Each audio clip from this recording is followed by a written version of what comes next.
Hello everyone, welcome back to another video. Here we are, Game 18, Toronto Maple Leafs versus the Ottawa Senators once again. Last two games they've split, both one-goal games. First one, Game 16, Leafs were up 5-1 and managed to blow that lead with, 9 seconds left in the second period and all of the third, and then lose it in overtime 6-5.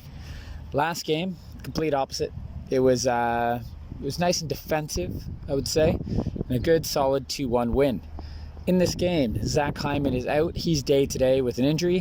I don't remember them saying what he's injured with or what part of his body is injured. He's day-to-day. Patan is back in. Bogosian's out after what I would say a rough Game 17. And Lettinen takes his spot, and he's playing on the left side. And Travis Dermott's going to move over to the right side for the third-line defender. And then Michael Hutchinson's in, and Freddie Anderson gets the full rest. He's not even backing up. And when I heard this, I thought, wow, does Sheldon Keefe listen to the Steve Dangle podcast? So I swear Steve Dangle said that this is what the Leafs should do to not destroy Freddie Anderson. And it's a move I agree with. Come on, Mike. He's the underdog. I'm rooting for him. So let's get right into the game, shall we? Game 18 versus the Ottawa Senators. Before the game or during puck drop, they mentioned Matthews is averaging 0.88 goals per game. That's insane. Kerfoot, he gets bumped up to the second line. Engel's centering the third line in between VC and Mikheyev. And then Patan's on the fourth line with Boyd and Spezza. In the game, Kerfoot on that second line with Tavares and Nylander, he gets a good chance early. Great hand-to-eye coordination to knock down the puck, get a quick shot off, but it's Hogberg in net. He makes a quick pad save. For Hogberg, though, he only plays sparingly. He gets injured early in the first where he goes to push off. It looks like his groin's gone, and Matt Murray has to come in. I'm actually surprised that Hogberg started this game because Matt Murray played really, really well the previous night, but I guess rest and all that other stuff makes sense. So Leafs then get a power play early when Brandstrom hooks Matthews. When Matthews goes for like a reverse hit, Brandstrom pulls him down. But it's actually the Senators who get the first chance on a soft 2-on-1. Austin Watson, he gets his backhand, but Hutch makes a good save. Calm, composed. I like it.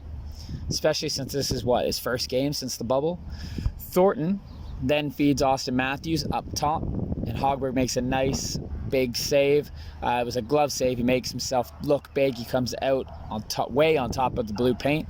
Really well played by him. Leafs then get a second power play after some hard work by the third line, and it's Matthews again scoring his 15th goal of the season as Thornton is that big body in front of the net. It's good luck, Hogberg. I thought at first it looked like it changed direction. I thought it hit off Thornton, but it was actually just off Hogberg and went down low into the net. 15-game point streak for Austin Matthews, and a much-needed power play goal because the power play has dried up over the last handful of games. And this gave the Leafs some jump. Spezza then goes whole Gretzky in his office behind the net, feeds out to Patan, but Patan just puts it wide. It was a good follow-up shift. And then Tavares' line gets a good shift in, and JT has a chance. Can't score. But who's up next? Yes, that's right. It's the Matthews, Marner, and Thornton line. They jump over the boards. They go in, and it's Jumbo Joe. He's scoring with a high deflection for his third goal in 2 games, but his first goal to actually count. And that's 5 points at this time since his return to the Leafs lineup. 2-0 Leafs.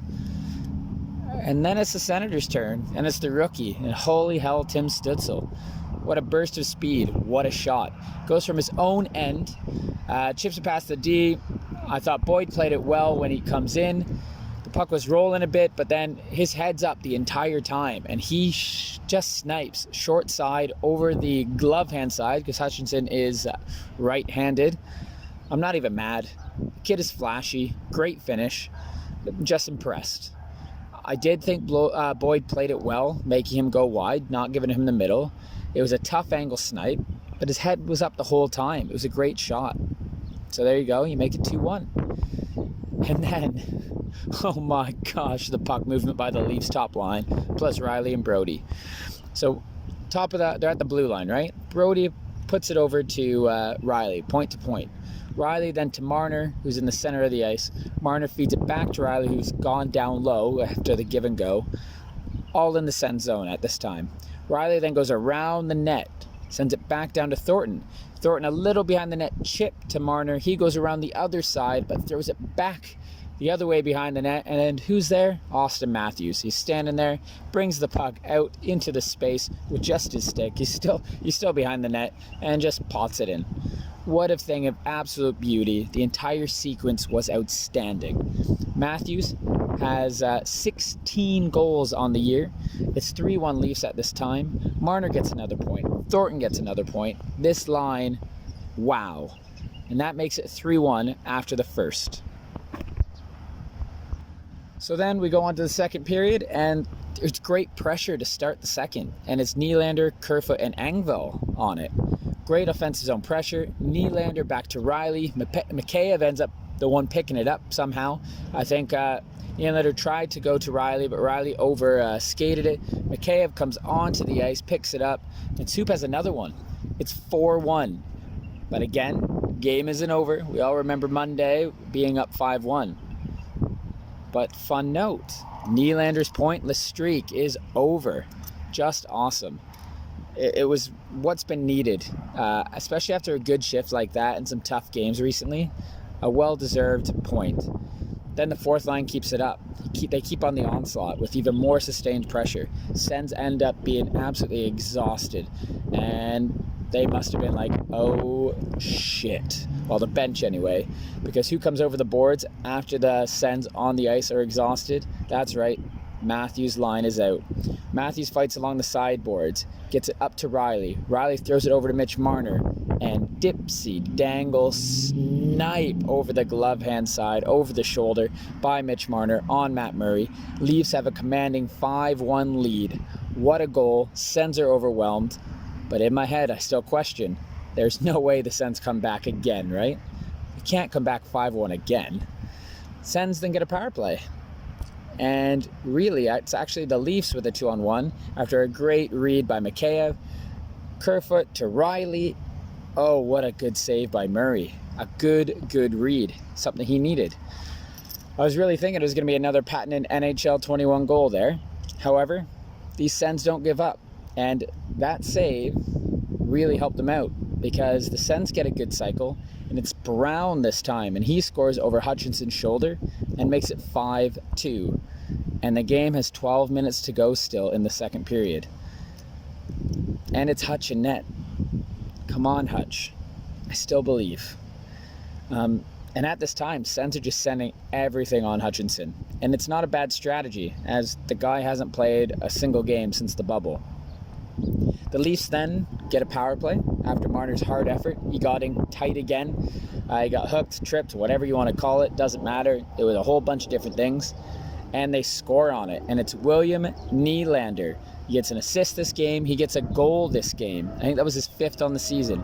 Murray makes a great save on Spezza. I think it's with his glove. But the rebound pops out front. There's 2 Senators players there. But so is Nylander. And he is the one who gets to it first. 6-2.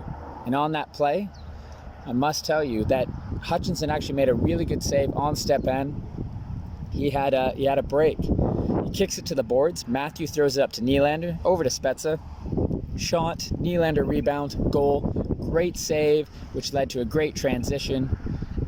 And there you have it. It's 6-2, and on to the third period. So, third period, and the Leafs, they finish off a penalty kill to start the third, and the focus is a smart team game. Don't sit back, don't give the Sens an inch. And then Austin Watson hits the bar for the Sens, and they hit a couple bars this game, to be honest. 3 or 4 at least throughout the entire game. But to me, bars are an extension of the goalie, and majority of the time they're helping out, well, unless it goes bar and in. So thank you, crossbar, and thank you, post. Michael Hutchinson obviously thanks it as well. Hutch then makes a few good stops to stay pretty sharp in the first half of the third.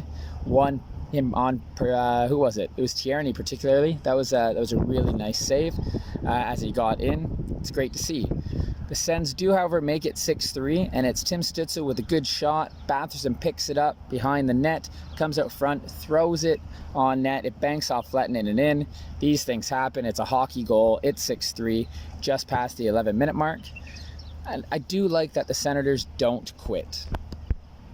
The Senators can definitely play spoilers this season.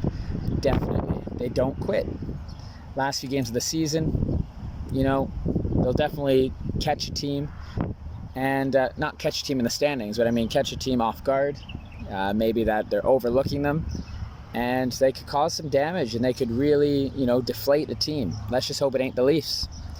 Also, something I noticed in the third period, the Leafs swapped Nylander and Marner, and it looked like it was to get John Tavares going. And it makes sense considering Marner's playmaking abilities. And, this opinion of mine right now, it may come across as overloading a team, embarrassing a team when you have a big lead. But in reality, they're professionals, so doing this would be fine, especially since the Leafs gave up that 5-1 lead 2 games ago. So that said, I'd vote that to get Tavares going, you'd put him up with Marner and Matthews. Why not? Best way to get him going. Let Kerfoot center Nylander and Jumbo Joe. Leafs do it sometimes following a PK or a goal against, so why not to get the captain some higher level opportunities? So that was my thinking as I'm watching this game wind down, and I could see the change, and they want Tavares to go. So of course, I then begin explaining this point to my wife. And then, just like clockwork, Magic Mitch finds JT in the high slot, and he scores with a wicked wrister. And she looks at me with a little wink to say, would you like to repeat that? Of course it happens. Of course. And that is why I am not a coach. Marner to JT for the goal. Gets that much needed goal. Good for him. 7-3. Nice little snipe. Great to see JT scoring, Nylander scoring, Thornton scoring and putting up more points. Marner and Matthews both continue their streaks. Michael Hutchinson backstops them to a win with over 30 saves. Awesome night all around. The Leafs are now 13-3-2. It's Montreal Canadiens on Saturday. Go Leafs, go.